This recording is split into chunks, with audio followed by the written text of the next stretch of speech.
How I Taught My Grandmother to Read, written by Sudha Murthy.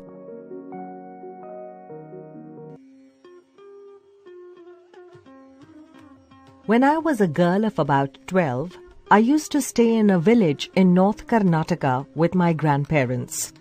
Those days, the transport system was not very good, so we used to get the morning newspaper only in the afternoon. The weekly magazine used to come one day late.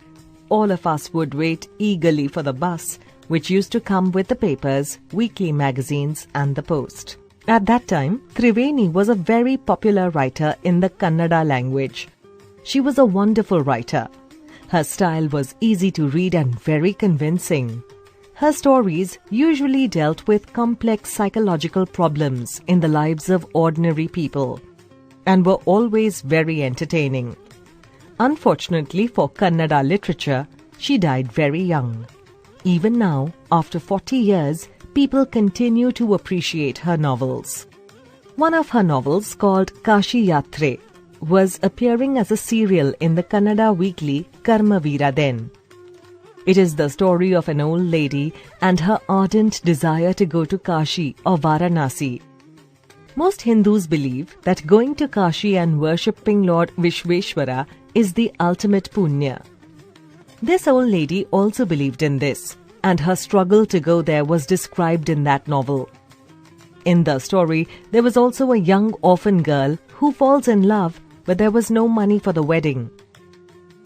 In the end, the old lady gives away all her savings without going to Kashi. She says, "The happiness of this orphan girl is more important than worshipping Lord Vishveshwara at Kashi." My grandmother, Kristakka, never went to school, so she could not read. Every Wednesday the magazine would come and I would read the next episode of this story to her. During that time, she would forget all her work and listen with the greatest concentration. Later, she could repeat the entire text by heart. My grandmother too never went to Kashi, and she identified herself with the novel's protagonist. So, more than anybody else, she was the one most interested in knowing what happened next in the story and used to insist that I read the serial out to her. After hearing what happened next in Kashi Yatre, she would join her friends at the temple courtyard, where we children would also gather to play hide and seek. She would discuss the latest episode with her friends. At that time, I never understood why there was so much of debate about the story. Once I went for a wedding with my cousins to the neighboring village. In those days, a wedding was a great event. We children enjoyed ourselves thoroughly. We would eat and play endlessly, savoring the freedom because all the elders were busy. I went for a couple of days, but ended up staying there for a week. When I came back to my village, I saw my grandmother in tears. I was surprised, for I had never seen her cry, even in the most difficult situations. What had happened? I was worried. "Avva, is everything all right? Are you okay?" I used to call her Avva, which means mother in the Kannada spoken in northern Karnataka. She nodded, but did not reply. I did not understand and forgot about it. In the night after dinner, we were sleeping in the open terrace of the house. It was a summer night and there was a full moon. Avva came and sat next to me. Her affectionate hands touched my forehead. I realized she wanted to speak. I asked her, "What is the matter?" "When I was a young girl, I lost my mother.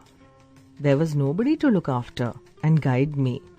My father was a busy man and got married again. In those days, people never considered education essential for girls, so I never went to school. I got married very young and had children. I became very busy.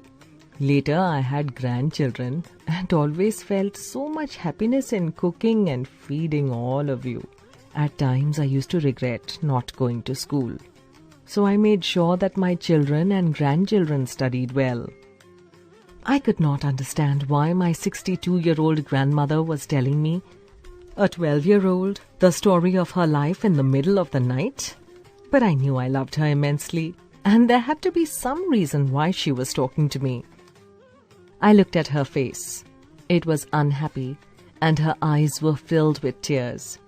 She was a good-looking lady who was usually always smiling. Even today, I cannot forget the worried expression on her face. I leaned forward and held her hand. Avva, don't cry. What is the matter? Can I help you in any way? Yes, I need your help. You know, when you were away, Karmavira came as usual. I opened the magazine. I saw the picture that accompanies the story of Kashi Yatre, and I could not understand anything that was written. Many times I rubbed my hands over the pages, wishing they could understand what was written, but I knew it was not possible. If only I was educated enough. I waited eagerly for you to return. I felt you would come early and read for me. I even thought of going to the village and asking you to read for me. I could have asked somebody in this village, but I was too embarrassed to do so. I felt so very dependent and helpless.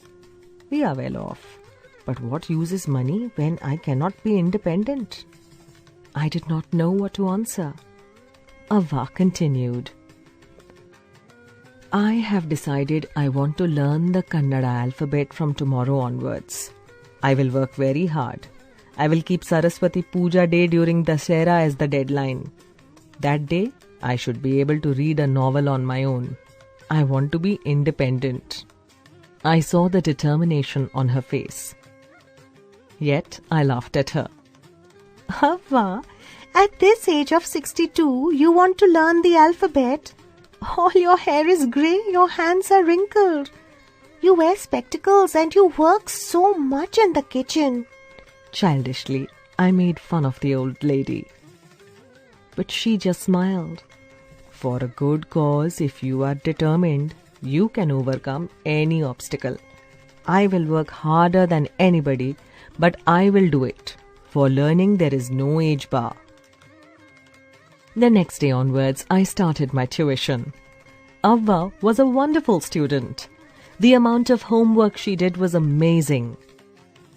She would read, repeat, write and recite.